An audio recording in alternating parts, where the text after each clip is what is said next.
You'll be in continuation, and we'll go to questions. Senator McCarthy. Thank you, Mr President. My question is to the Minister representing the Minister for Women, Senator Ruston. Can the minister confirm that of the approximately 754,000 women currently without work and on job seeker or youth allowance, 61% are aged over 35 years? The Minister representing the Minister for Women, Senator Ruston. Thank you very much, Mr President. I thank Senator McCarthy for her question. What I can confirm, Senator McCarthy, is that when the pandemic first hit, that we did see that women were disproportionately impacted by the pandemic when it came to job losses. What I can also tell Senator McCarthy is that prior to the pandemic, we did have a disproportionate number of older Australians and also older female or women who were represented on social security payments. This was probably a result of many things, including many measures that have been put in place prior to the pandemic and many measures that have been put in place over a number of years, not the least of which was the increase in the number of young people that were coming off unemployment and going into work. Also the fact that we had changes to our pension arrangements like the wife pension, and these changes had taken place over quite a long period of time and successive governments. And as a result of the fact that we had started to see probably a disproportionate number of older Australians on unemployment benefits or on welfare, the government has taken a number of initiatives to support older people who find themselves unemployed. Order. Senator Ruston. Senator Wong on a point of order. Point of order. It was a very succinct and specific question which asked the minister to confirm the numbers of women without work and on job seeker and youth allowance. They were the only words and subject points raised. So I would ask the minister. It's in excess of a minute. I understand she has taken time to get to the answer. If she could confirm Senator McCarthy's question. It was a very specific and factual question, and I've said in the chair that when such specific and factual questions are asked, the directly relevant test is quite a narrow one. So, Senator Wong, you've reminded the minister of the question. I do so as well. Senator Ruston to continue. Thank you very much, Mr President. Well, I will get the exact statistic for Senator McCarthy to make sure, because as you would quite imagine, we do see the figures around unemployment moving around quite significantly at the moment, but I will certainly make sure that I get the absolute and specific statistic provided to you. Yes, and so in fact, I can give you statistics that are old, but I would like to make sure that I give you a statistic that is current post-pandemic, because as you would be aware, that statistics pre-pandemic probably don't mean a great deal. But anyway, as I was about to inform Senator McCarthy, there have been a significant number of measures that have been put in place in recognition that we have a high number of older Australians who find themselves out of work. Order. Senator Ruston. Senator McCarthy, a supplementary question.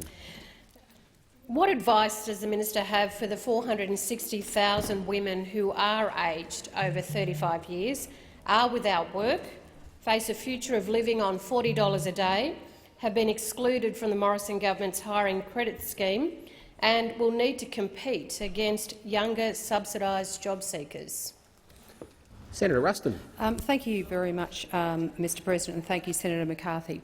One of the things that I can absolutely confirm to Senator McCarthy is that this government understands that their older Australians often find barriers to getting into work, which is why, amongst a number of initiatives that were put down prior to the pandemic, if you'd listen, I will actually tell you about the measures that we've put in place, including, for instance, as an example, the Restart program. And we talked a lot at the budget this week around the wage subsidy for younger Australians, and I'd just like to advise the chamber that in the 18-19 budget, the government put in place the Restart program, which is actually a wage subsidy for older Australians. So older Australians over the age of 50 have access to a $10,000 wage subsidy, or their employer has access to a $10,000 wage subsidy. And I'm really pleased to be able to advise the chamber that 50,000 older Australians have actually been the beneficiary of that wage subsidy, specifically dedicated to older Australians. Well, Senator McCarthy, a final supplementary question. Thank you, Mr President. Research released by the Independent Parliamentary Budget Office last week revealed a 23 percentage point increase to 71% in the number of women on unemployment benefits for years. The Morrison government excluded many of these women from JobKeeper. Isn't their exclusion from the hiring credit scheme just the latest example of the Morrison government leaving women behind? Senator Ruston. Thank you, Mr President. Well, not at all. The Morrison government has been absolutely dedicated to supporting all Australians, either before the pandemic but most particularly through the pandemic, with an absolutely unprecedented amount of money that has been provided to support all Australians, and that includes older Australians. But as I said before, we already had in place a number of very significant packages to help older Australians, but we must not forget that when the pandemic hit, we saw a doubling or 100% increase in the number of people who were requiring the support of our unemployment benefit system. 150% increase in those under the age of 35. And I would suggest that if I had come into this place after the budget where we hadn't actually addressed youth unemployment, you would be standing here criticising me because we were not actually assisting young people who have been disproportionately impacted by the number of jobs that have lost. So I think our track record in supporting older Australians Senator stands. Ruston. Senator McLaughlin. Thank you, Mr President. My question is to the Minister for Defence, Senator Reynolds. Can the minister update the Senate on what the Morrison government's 2020 and 21 defence budget delivers for Australia's national security? The Minister for Defence, Senator Reynolds. Well, thank you very much, Mr President, and thank you very much to Senator McLaughlin for his question and also for his very strong support for the South Australian defence industry and more generally, so thank you. Protecting our nation's security and sovereignty is essential to Australia's economic stability and also its prosperity. The 2020-21 Morrison government's defence budget is all about a safer and stronger Australia now and into the future. This government remains firmly committed to keeping Australians safe while protecting our nation's interests and also assisting our economy during the COVID-19 pandemic. This budget sees sustained and very strong investment in Australia's defence, with a 10-year funding model of $575 billion over the next decade. This delivers on the Morrison government's commitment to grow the defence budget to 2% of GDP in the 2021 financial year, and this achieves a commitment we made in 2013. Our focus in the budget and in our strategic update is on regional security, on maintaining our capability edge, while creating Australian jobs. It also focuses on boosting cyber resilience and also supporting Australia's sovereign defence industries. This budget locks in $270 billion of investment over the next 10 years to continue to develop the capabilities of the Australian Defence Force. There is also a $1 billion investment that provides new and also unprecedented opportunities for Australia's defence industry that has been impacted by COVID-19, and this will sustain over 4,000 Australian jobs. Defence is also committed to supporting Australians right here at home during emergencies of national significance. And that's why the Morrison government is strengthening the ADF's ability to respond to natural disasters, to domestic emergencies and also to pandemics, both here in Australia and also overseas. Senator McLaughlin, a supplementary question. Thank you, Mr President. Can the minister advise the Senate how the government's defence investments are creating jobs and helping rebuild our economy, including in my home state of South Australia? Senator Reynolds. Thank you very much, Mr President, and again I thank Senator McLaughlin for that question. Continuing to develop Australia's sovereign defence industry is crucial to our nation's economic recovery and also, as I've said, to the creation of many more multi-generational jobs for Australians. Currently, there are already over 15,000 Australian companies in the defence supply chains, and that represents over 70,000 Australian workers who are benefiting from our government's investment in defence. And these numbers are continuing to grow even during the COVID-19 pandemic. And South Australia is a key part of the government's investment in building Australia's maritime defence capability and also our defence industries. And just last week, the Prime Minister was in South Australia opening the $535 million world-leading shipyard in Osborne South, which heralds the beginning of another local shipbuilding job boom in South Australia. Senator McLaughlin, a final supplementary question. Can the minister outline the importance of long-term certainty for the defence budget? Senator Reynolds. Thank you very much, Mr President. As I've said many times in this chamber, Australia's strategic environment is increasingly complex and it is also increasingly contested. That's why this government's unprecedented investment in defence capability and also long-term funding certainty that we have committed to in this budget is vitally important. It is important not only for the Australian Defence Force and for defence, it is also vitally important for Australia's defence industries. This 10-year investment of $575 billion, as I've said, $270 billion for new capability, will strengthen not only the capability and the resilience of the Australian Defence Force, but also of our industries and of the many tens of thousands of jobs right here in Australia. This government is delivering the much-needed certainty for both the Defence Force and the ADF. And the result of that will be that our Defence Forces will not only today be postured to deploy military power to shape our environment, Order. to Senator deter Reynolds, actions time and for the also answer to has respond if expired. necessary. Senator Keneally. Thank you, Mr President. My question is to the Minister representing the Minister for Women, Senator Ruston. Approximately 200,000 women have lost their jobs since March, and 110,000 have left the labour force. Why did Mr Morrison's budget provide nothing to support women's workforce participation? The Minister representing the Minister for Women, Senator Ruston. Thank you very much, Mr President, and I thank Senator Keneally for her question. Well, I would actually refute that the budget that was brought down on Tuesday night by Mr Morrison and the Treasurer, Mr Frydenberg, didn't contain anything in relation to women's workforce participation. In fact, the very substance of the Women's Economic Security Statement is around enhancing women's economic participation. We all know that prior to the pandemic that economic participation by women in the Australian workforce was actually at an all-time high, and we also had seen the gender pay gap reduced to its lowest level ever.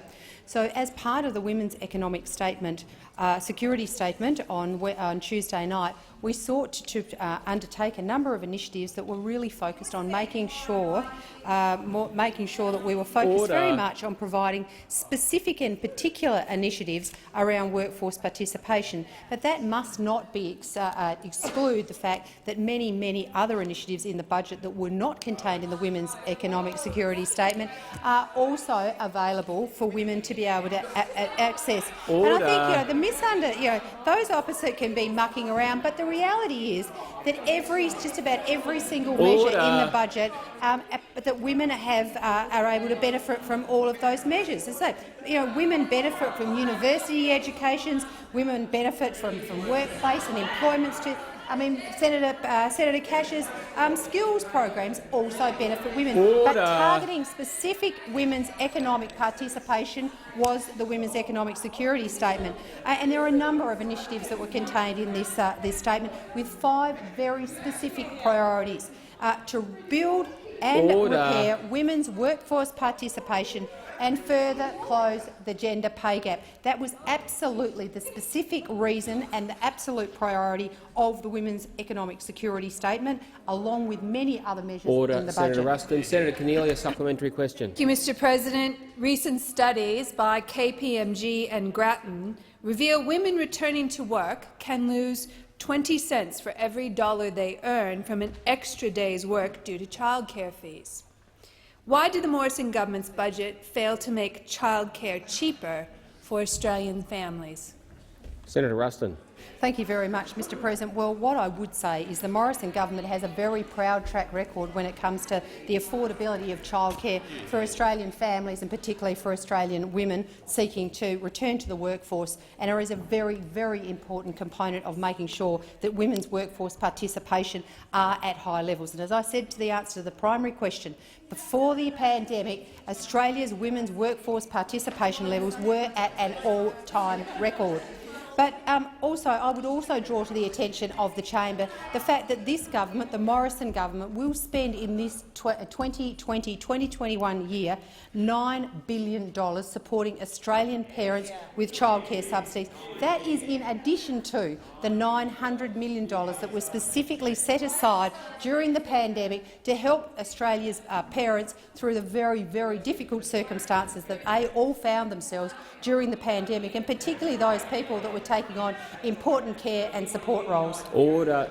Senator Keneally. Order on my right. Senator Keneally, a final supplementary question. Mr. President, women have been disproportionately impacted by the pandemic, taking on 2/3 of the unpaid care work at home.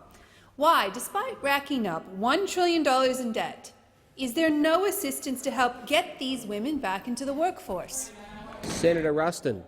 Well, thank you very much, Mr. President. Well, I would once again refute the premise of the statement that was just made by Senator Keneally, that the government is not doing a number of things to assist all Australians, including Australian women, back into the workforce. As I said, an absolute record investment in childcare to enable them to be able to get back to work. The investment that has been made in the portfolio area of Minister Cash around making sure that we focus on reskilling. I mean, in the Women's Economic Security Statement, as an example, I mean, there are a number of initiatives that focus specifically about empowering women, getting women into leadership roles, and making sure that, that women are Senator able Ruston, to please participate. resume your seat. There's interjections across the chamber. I can't hear the minister. Senator Wong, on a point of order. We're going to give leave to Senator Rennick to make the statement about childcare. Senator Wong. That's not a point of order, Senator Go Wong. ahead. Please resume your seat, Senator Wong. Senator Wong, please resume your seat. Points of order are for points of order, not for debate. Senator Ruston, you may continue in silence in the chamber. Thank you very much, Mr. President. But as I was saying, in the Women's Economic Security Statement, there are a number of initiatives that particularly target making sure that we are providing the support for women to be able to get back into the workforce, get ahead in the workforce. Expanding and boosting the Female Founders Initiative, a fantastic initiative that's already underway. I mean, the paid parental Senator leave Ruston, scheme. time for the answer has expired. Order. Senator Hanson-Young. Thank you, Mr. President. My question is to Senator Cormann, representing the Prime Minister. The arts and entertainment industry was the first and hardest hit by COVID restrictions. It will be one of the last to recover. It has seen the second highest number of job losses after accommodation and hospitality, which of course rely on the arts and entertainment sector as well. For every $1 million in turnover, arts and entertainment produce 9 jobs. Construction produces only 1. Yet the Treasurer on Tuesday night didn't even utter the word art in his speech. Why has the $112 billion a year arts and entertainment industry been so forgotten by your government? Minister representing the Prime Minister, Senator Cormann. Thank you very much, Mr. President. Far from being forgotten, because the arts and entertainment industry was one of the first and hardest hit. It was one of the first to get the support from the Morrison government. The Morrison government is working hard to deliver on our plan to support the arts and entertainment sector during COVID-19. We have secured almost $800 million in extra arts and entertainment funding, on top of our record annual investment of around $750 million in core funding, and on top of the $336 million provided to date through JobKeeper. During one of our nation's most testing times, Australians have looked to our leaders to provide accurate and honest information, provide support to those who need it, and manage public money responsibly. And that is, of course, why our government has provided very substantial support to this sector. And it would be great if senators across the chamber could recognise that very strong commitment and contribution that we've made. Senator Hanson-Young, a supplementary question. Thank you, Mr. President. I have a supplementary question. The German government has pledged €1 billion in response to this crisis. The UK government, £1.57 billion. France extended their unemployment scheme for actors, performers, musicians, technicians, guaranteeing their pay for 1.3 million people. Senator Cormann, how will your ignoring of the arts play in your bid for General Secretary to the OECD? Senator Cormann. Let me just reconfirm, and I'm sure that our friends in France, nos amis en France, and our friends in Germany, unsere deutschen Freunde, would be very impressed to see the very serious commitment that the Morrison government has made to supporting the arts and entertainment sector here in Australia. Of course, every country and every economy deals with the challenges it faces in its own way, consistent with its capacity, and we are doing the best we can in the context of what is clearly a very challenging situation. And I think that all reasonable Australians and all of our friends across the OECD would very much agree with that. Senator Hanson-Young, a final supplementary question. Thank you, Mr President. It's mostly women who work in the sectors that have been hardest hit: hospitality, retail and the arts and the entertainment sector, yet the Morrison government has largely left them out. Minister, do women matter? And has Tony Abbott's women's problem infected the Prime Minister? Senator Cormann. Thank you very much, Mr President. Thank you very much, Mr President. Of course, women matter. They matter very much. And under our government, after the first 6 years of the Liberal National government, we had the highest workforce participation of women ever on record. The gender pay gap was the lowest ever on record here in Australia after 6 years of a coalition Liberal National government. Of course, women and young people were particularly hard hit from the economic impact of the coronavirus pandemic. But women and young people also have proportionately been the biggest beneficiaries of the recovery getting underway. And our plan to get Australia out of this COVID recession, our plan to maximise the strength of our recovery and our economic and our jobs recovery is very much going to be beneficial to all Australians, but in particular women and young people around Australia, because they will proportionally benefit the most from the strong recovery that our government is working on. Senator Gallagher. Thank you very much, Mr President. My question is to the Minister for Finance. Probably my last question to you in question time, Senator Cormann. I know you'll miss me. I refer to analysis by the Institute of Public Affairs based on data from the Morrison government's budget and the ABS, which reveals that gross Commonwealth government debt will peak at $2.05 trillion in 2045. Is this analysis by the Institute of Public Affairs accurate? Minister for Finance, Senator Cormann. Thank you very much. I thank Senator Gallagher for that question. Really, I think Senator Gallagher wanted to make sure that before I leave this chamber, I truly had seen everything. I truly had seen everything. I now have the Shadow Minister for Finance quoting the Institute of Public Affairs as Exhibit 1, as Exhibit A. Let me just say the answer to that question is no. I can't confirm that analysis. The Labor Party is trying to suggest that we can't make projections 10 years out, and Senator Gallagher is suggesting that somehow there is a capacity to make projections 35 years out. Let me just say, and of course, the argument that is being prosecuted by the opposition right now, the argument the opposition is prosecuting right now is that we should spend more. We should spend more, and we should have a lower deficit and lower debt. Like, that is internally inconsistent, I've got to tell you. Look, of course we are facing a very challenging set of figures. We are, though, in a better position than most other countries around the world as a result of the hard work that we've done during our first 6 years in government. Imagine, the reason your figures weren't worse after 6 years of Labor government is because you started with a surplus, no government net debt, a positive net asset position. Guess what you left us behind? You left us behind massive debt and deficit and a deteriorating trajectory.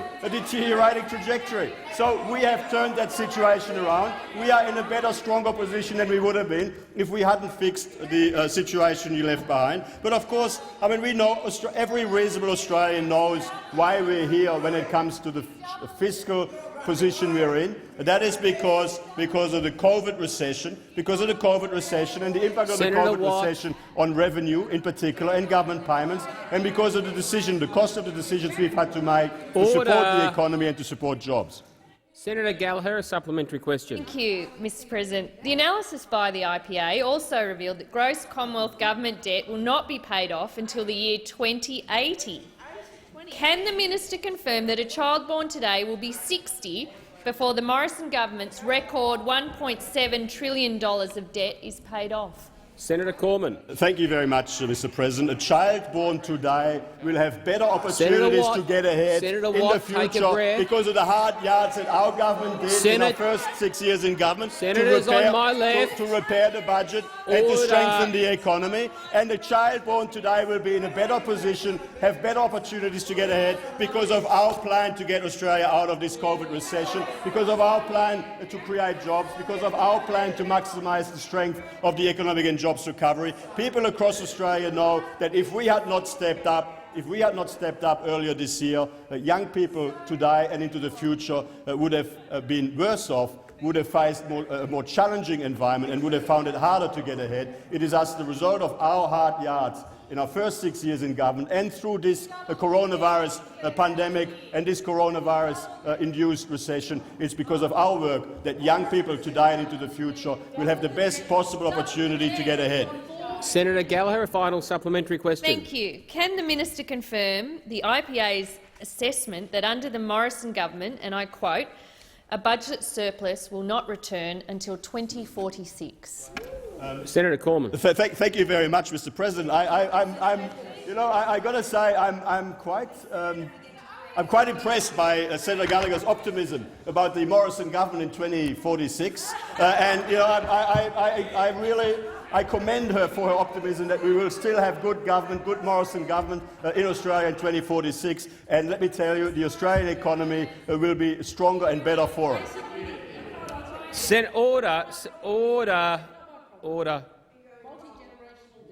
Order. Senator, on both sides of the chamber, at this end. Senator Roberts. Thank you, Mr. President. My question is to Senator Cormann, representing the Prime Minister. For the anthropogenic global warming hypothesis to be accepted scientifically, it must be based on physical empirical data. During my meetings with the CSIRO, it was confirmed that CSIRO relies only on erroneous, unvalidated, computerised climate models, not physical data. This is a third admission of CSIRO's lack of empirical evidence proving causation. Both types of climate models have repeatedly failed to match physical data and observations. Yet CSIRO has allowed this government to take confidence in climate models, and that has led to economically destructive policies on the Australian economy. Senator Cormann, will you support an inquiry that would analyse and assess quantitatively the accuracy and levels of confidence in CSIRO's climate models? The Minister representing the Prime Minister, Senator Cormann. Thank you very much, Mr. President. Australia is committed to effective action on climate change. The debate that we've had in Australia over the last decade is about what the best methodology would be to achieve effective global greenhouse gas emissions in a way that is economically responsible. We think it is very important to maximise the emissions reduction effort in a way that is economically responsible, because that, of course, our success in securing emissions reductions in a way that is economically responsible and doesn't undermine the opportunities for working families to get ahead is a very important way to lead by example for the rest of the world. Because if the rest of the world can see that we can achieve both emissions reductions and economic and jobs growth, then other countries will follow our lead. And that is, of course, we want all countries to do the best they can to help reduce greenhouse gas emissions in a way that is economically responsible, and I commend that approach to you. Senator Roberts, a supplementary question. Respected economist Dr Alan Moran has compiled government data to show climate policies and renewable subsidies are costing Australians $13 billion extra in higher electricity costs per year, and that is $1,300 extra per household.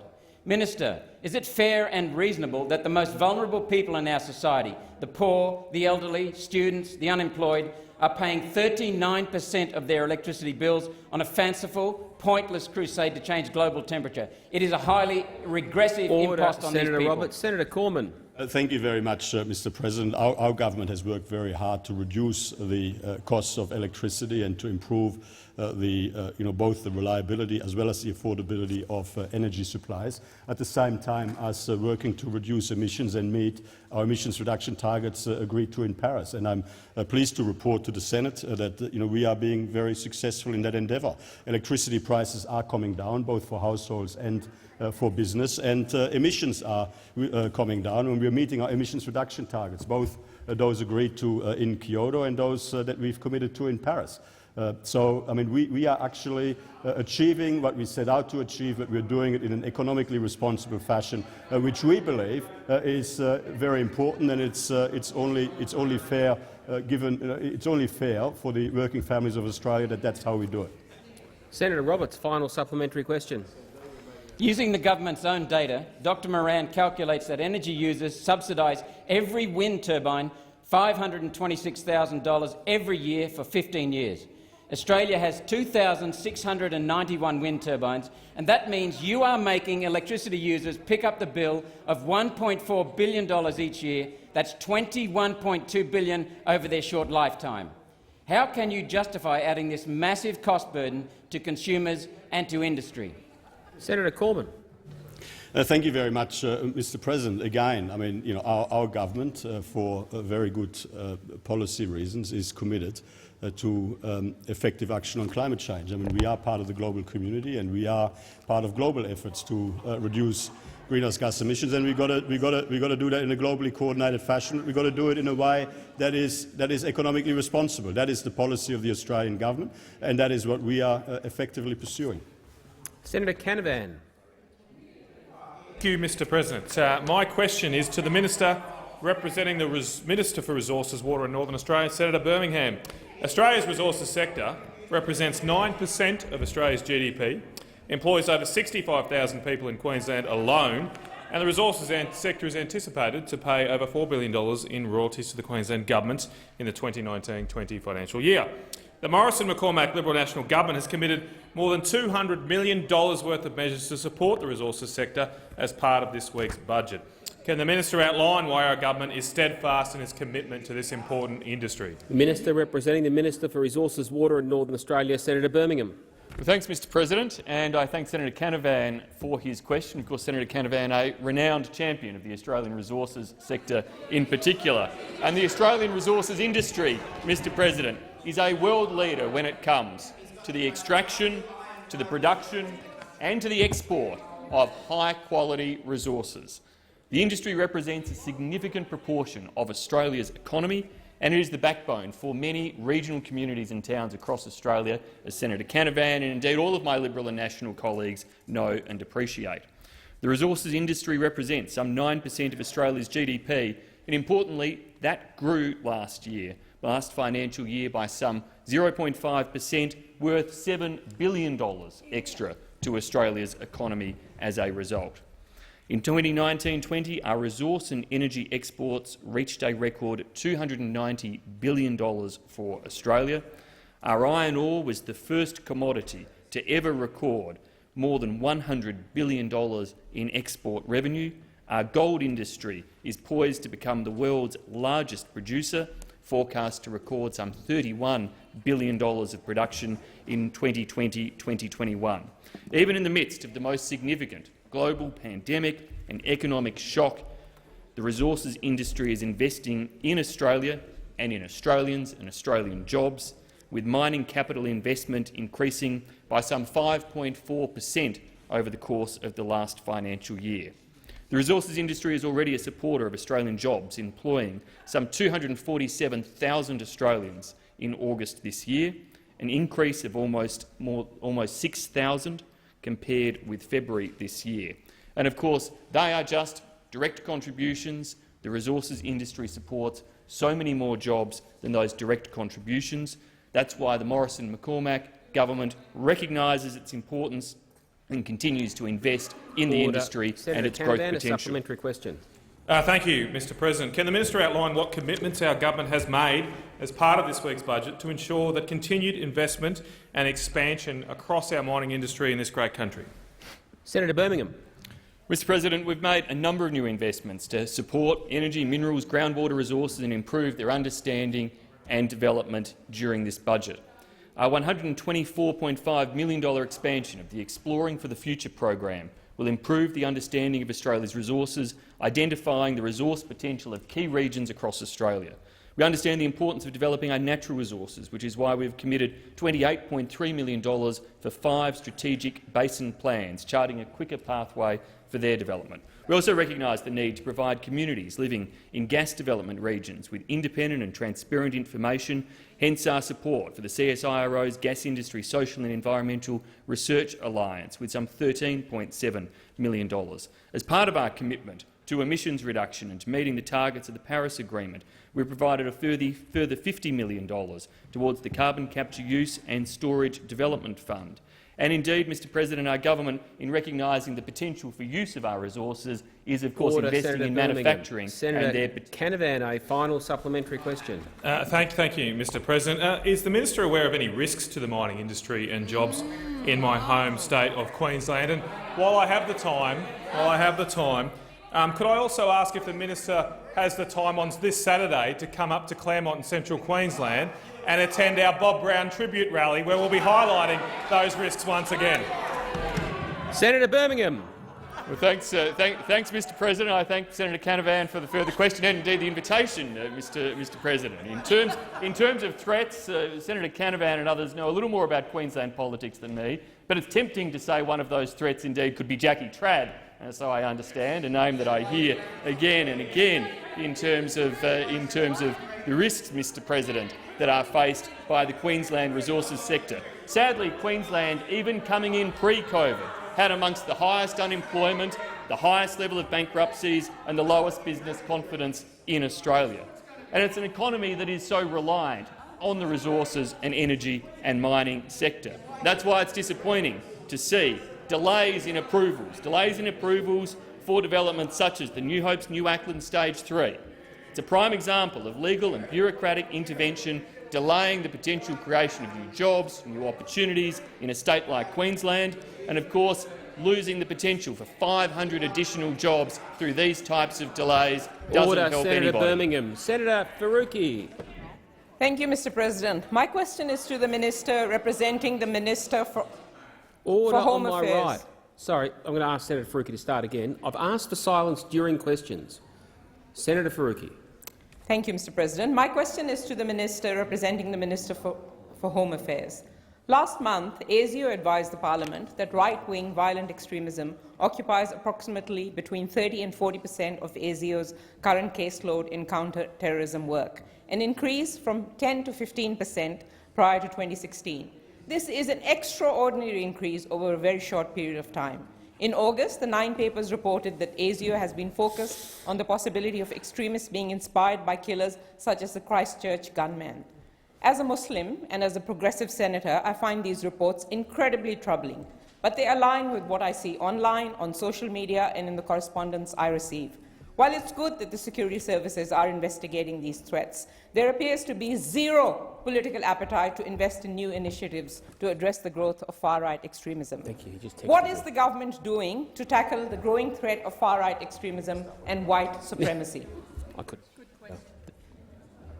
The Minister representing the Minister for Home Affairs, Senator Cash.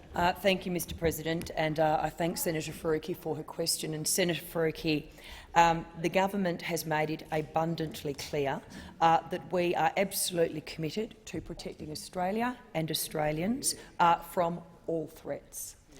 In terms of our laws, you will be aware that our arrangements are ideologically agnostic and they focus on the threat of criminality. As a government, we make no distinction in targeting threats to the Australian community. Our agencies, and I commend our agencies, are working hard to tackle the threats from all sources, whether they be from Islamist extremism, right-wing extremism or any other source. Australians should have confidence that Australia's counter-terrorism arrangements work equally well for right-wing motivated groups and individuals as they do for Islamic extremism. I will make the point, though, that under the former Labor government, Labor actually cut $128 million from the AFP between 2010 and 11 and 2013 and 14. But Senator Faruqi, our laws and arrangements are ideologically agnostic and they focus on threat and criminality. Senator Faruqi, a supplementary question. Minister, a national anti-racism strategy has not been funded at the federal level in 5 years. In July 2020 inquiry submission, the Australian Human Rights Commission reiterated its support for a strategy, stating a national anti-racism strategy is necessary to protect the unity, safety and security of our society and to ensure that our citizens and diaspora communities are protected from racial discrimination and race hate. Why does the government continue to refuse to fund a national anti-racism strategy? Senator Cash. Well, Senator Faruqi, you would be aware that we have laws in relation to racism. Those laws already exist, and if you are in breach of those laws, there are consequences. Order. Senator Faruqi, a final supplementary question. Is the minister concerned by MPs in the Liberal and National parties who have in the last few years attended far-right rallies, spoken at far-right rallies and engaged with and given interviews to far-right media outlets?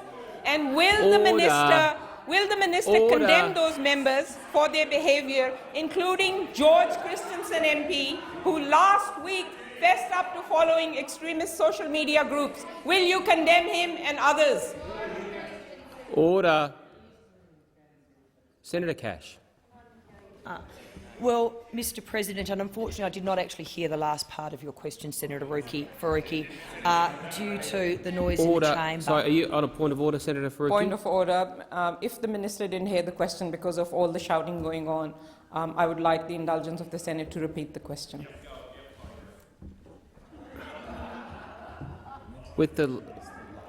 I was going to ask, could you repeat the last part of your question, and can I ask senators again to remain silent during the question, even if it is a contested matter? There's a time for this debate to be debated afterwards.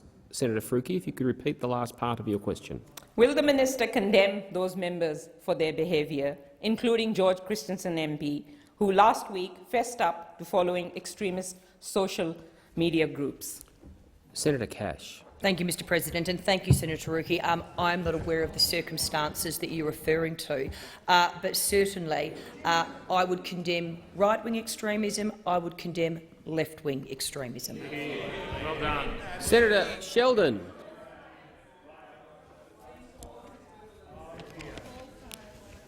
Right. My question is to the Minister representing the Treasurer, Senator Cormann.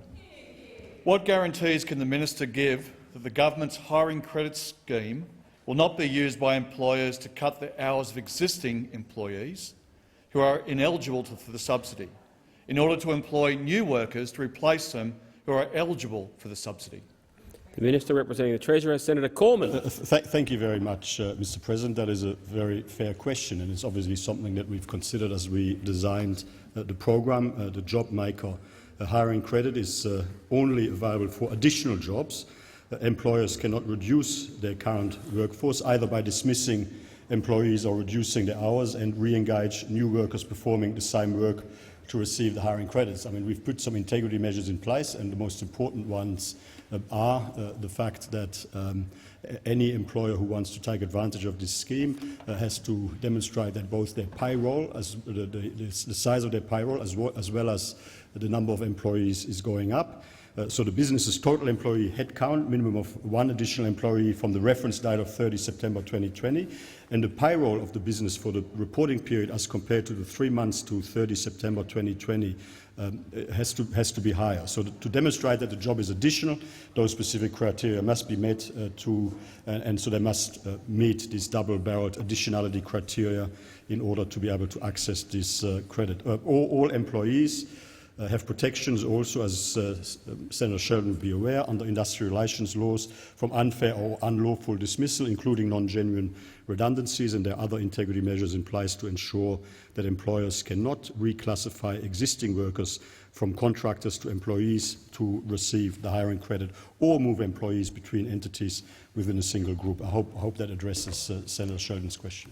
Senator Sheldon, a supplementary question.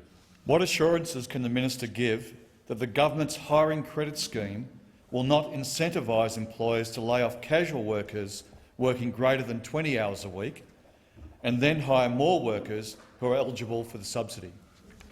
Senator Cormann. Thank you very much, Mr. President. Well, I think that I've fundamentally answered that question. We clearly, as we were putting this scheme in place, we've put these integrity measures in place. And what is the incentive for the employer not to do this? Well, if the employer were to do this, they would no longer be eligible for the scheme. I would have thought, if the employer wants to access the scheme, they can't do what Senator Sheldon has just described. Senator Sheldon, a final supplementary. What assurances can the minister provide that a young worker hired under the government's hiring credit scheme will still have their job once the scheme ends in October 2021? Senator Cormann. Thank you very much, Mr. President. Well, the usual industrial relations laws apply, and what we are doing through this hiring credit is give young people an opportunity to work over this 12-month period and to establish a track record of work performance which will stand them in good stead as they pursue their career moving forward. Senator O'Sullivan. Thank you, Mr. President. I have a question for the Minister for Employment, Skills, Small and Family Business, Senator Cash.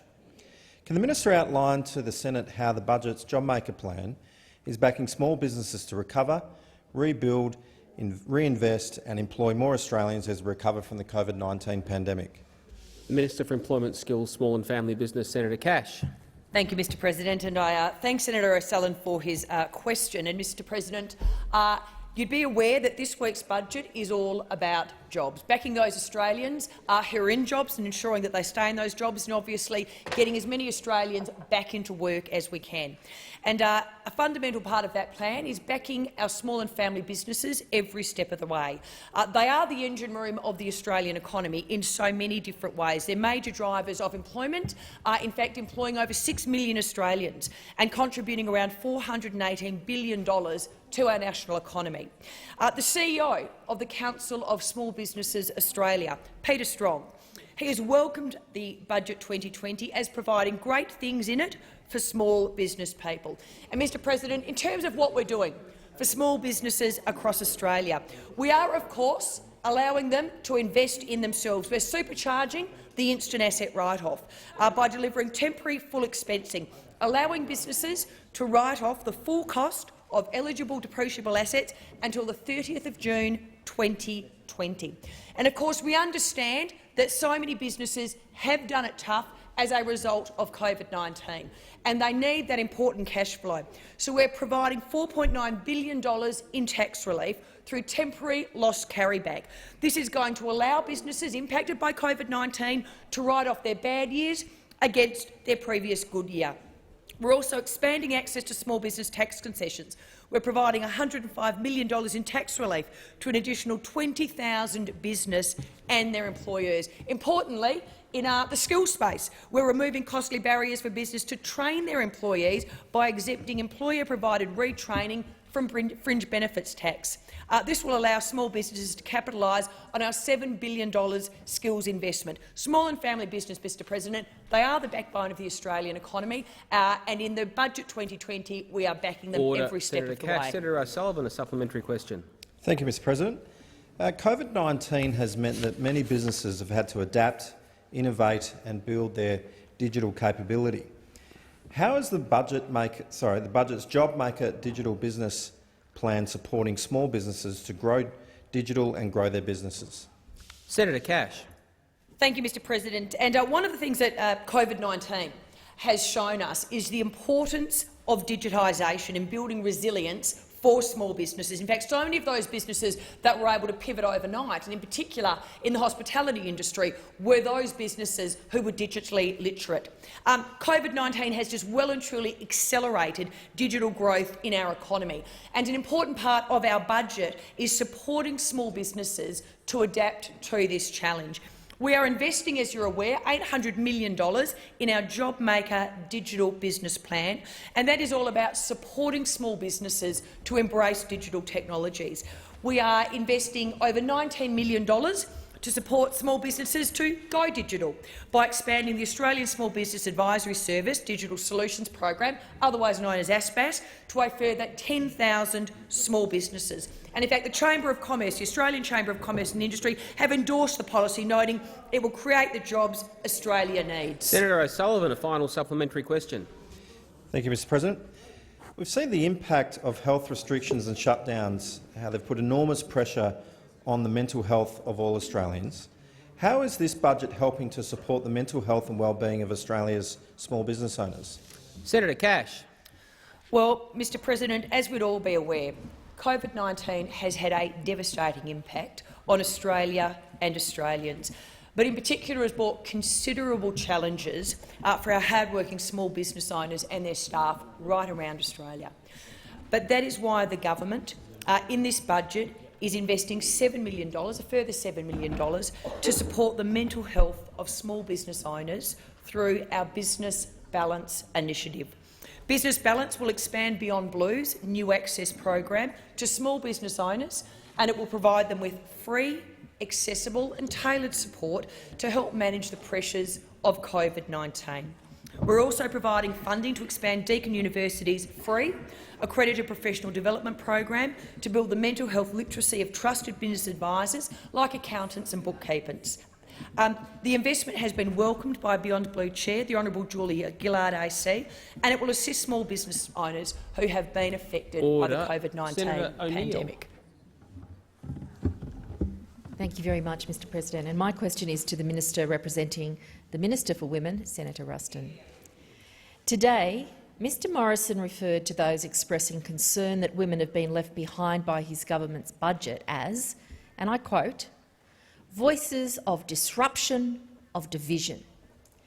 Does the minister agree with Mr Morrison that Australian women concerned about being left behind by this government are just voices of disruption, of division? The Minister representing the Minister for Women, Senator Ruston. Thank you very much, Mr President, and thank you very much, Senator O'Neill, for your question. One of the things that has probably most greatly concerned me over the last few days in response to the budget by those opposite and others has been the lack of understanding of the depth of the measures that are in this budget that support Australia's women. And you know, as a woman in this place, and representing today the Minister for Women, Senator Payne, it is very distressing that we have not seen the kind of credit for the massive level of investment that have been made in all Australians over the last 7 months as we have managed our way through the pandemic, and again on Tuesday night with the measures that have been put in place to help Australia's women. And as I said, apart from all of the general measures of which the majority have been accessible to women, there have been dedicated measures that have been specifically targeted towards assisting women in this budget. We've been through them on a number of occasions in this place, but I'm more than happy to stand here again and talk about some of the great initiatives that were contained in Tuesday night's budget for women. And these are on top of a number of measures that have been contained in other announcements over the past 7 months, as Australia has come to terms with a pandemic that has never been experienced in the lifetime of anybody that is sitting in this chamber. But we will absolutely stand by our record as a government in supporting women, and I too am happy to stand by my record in the time that I've been the Minister responsible for Families and Social Services about initiatives that we have undertaken to assist Australia's women. As I said, the Women's Economic Security Statement absolutely specifically targeted to make sure that we return the level of work participation by Australia's women back to the highest levels, and hopefully— Order, Senator Ruston. Senator O'Neill, a supplementary question. Thank you, Mr President. In response to criticism of the Morrison government's budget, the Prime Minister's office has said that, and I quote, "No one credible was making that criticism." Is that really the government's position? Senator Ruston. Yeah. Thank you very much, Mr President, and thank you once again, Senator O'Neill, for your supplementary question. What I would say is that I have been extremely disappointed at some of the commentary that we have received about the budget that has had absolutely lacked any understanding or acceptance that there have been a number of measures in this budget that are specifically targeted towards women, but equally we have a number of measures. In fact, just about every single measure that is contained in the budget it applies to women.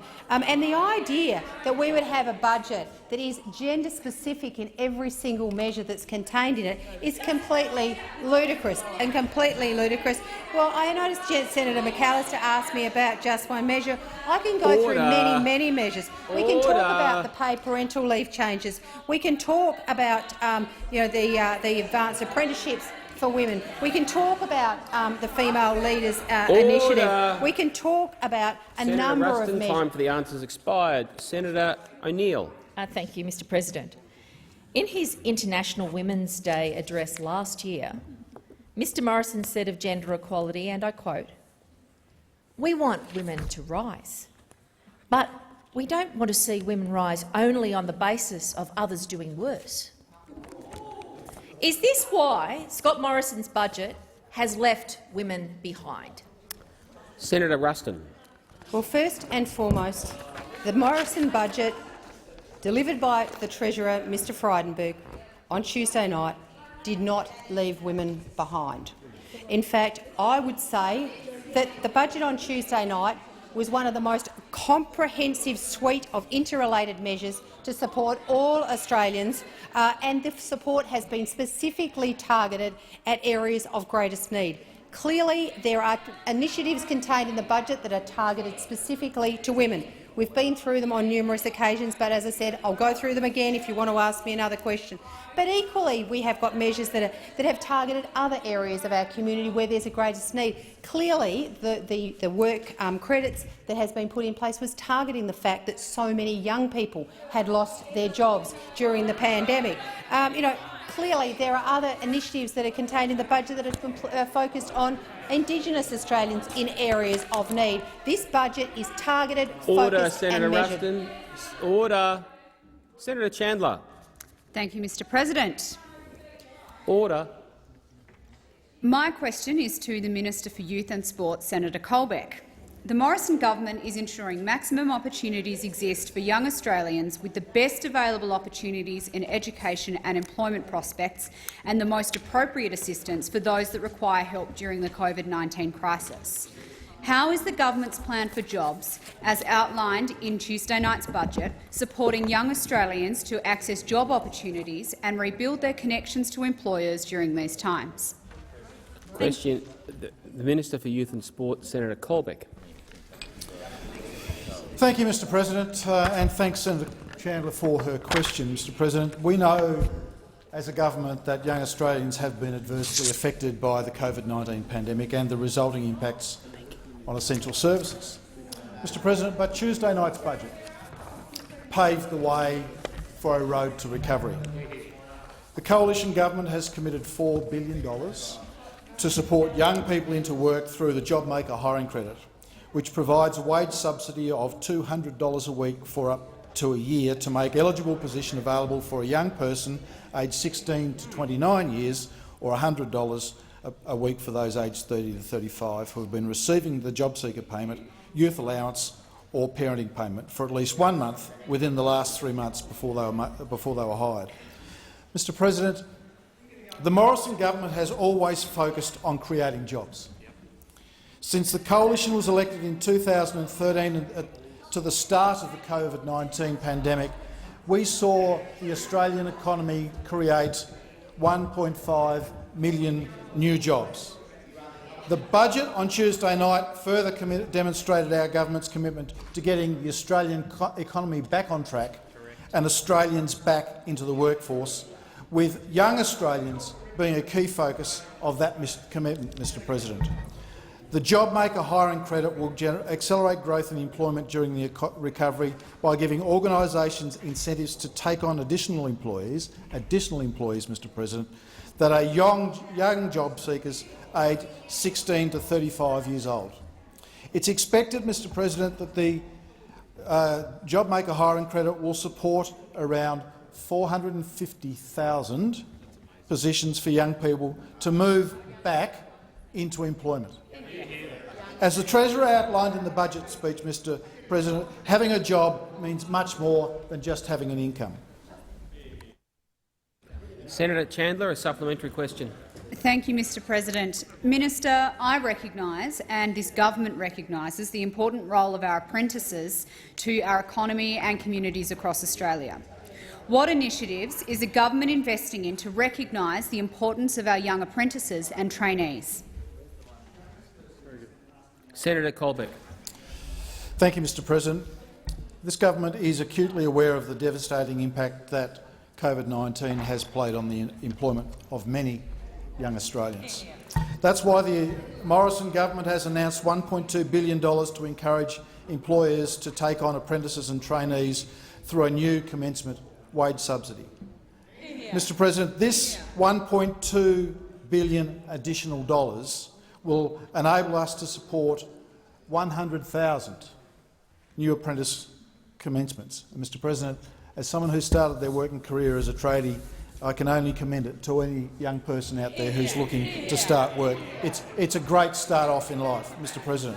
This measure will help prevent future skill shortages and create opportunities for women and young people, including recent school leavers, Mr President, and employers of any size or industry Australia-wide who engage in Australian apprentices from the 5th of October through to the 31st of September 21 will be eligible under this program. Senator Chandler, a final supplementary question. Thank you, Mr President. On top of recent actions to engage young people and identify the mental challenges they are facing, what investment is the government making to ensure young Australians have access to mental health support? Senator Colbeck. Thank you, Mr President. And this is one area where young people have been significantly impacted, and we all remain extremely concerned about their mental health. And we're committed to ensuring the mental health of young people is maintained throughout our ongoing investment into youth mental health and suicide prevention measures. The Australian government, Mr President, has invested an unprecedented $5.7 billion in mental health in 2020-2021 alone. We've doubled the number of Medicare-funded psychological services from 10 to 20 through the Better Access Initiative, and additional mental health support will be available to young people living in bushfire-affected regions and those bearing the brunt of COVID-19. On top of this, Mr President, the government is driving the largest expansion of the Headspace network from 124 services to 153 services nationally by 2022. Order. Senator Colbeck. Senator Wong. I seek leave to make a very short statement. Leave is granted. Senator Wong. I thank the Senate. I note that today is, given today's announcement, Senator Cormann's last question time. I know that we will have the opportunity tomorrow to say nice or not nice things about him, should we wish. But I did want to take the opportunity on his last question time to make a comment about ministerial accountability. Ministerial accountability to the people through the parliament is central and fundamental to our democracy, and question time is central to that accountability. Whilst I would say that at times I thought he could have given better answers, Senator Cormann does understand. He understands that belief in democracy demands respect of norms and institutions, and he sought to reflect that in his behaviour. My hope is that more in the executive government could always do the same. Senator Cormann. Thank you, and I thank Senator Wong for his kind remarks, and look forward to a more extensive conversation tomorrow. I ask that further questions be placed on the notice paper, and I seek leave to move a motion relating to the sitting of the Senate on Friday, 9 October 2020.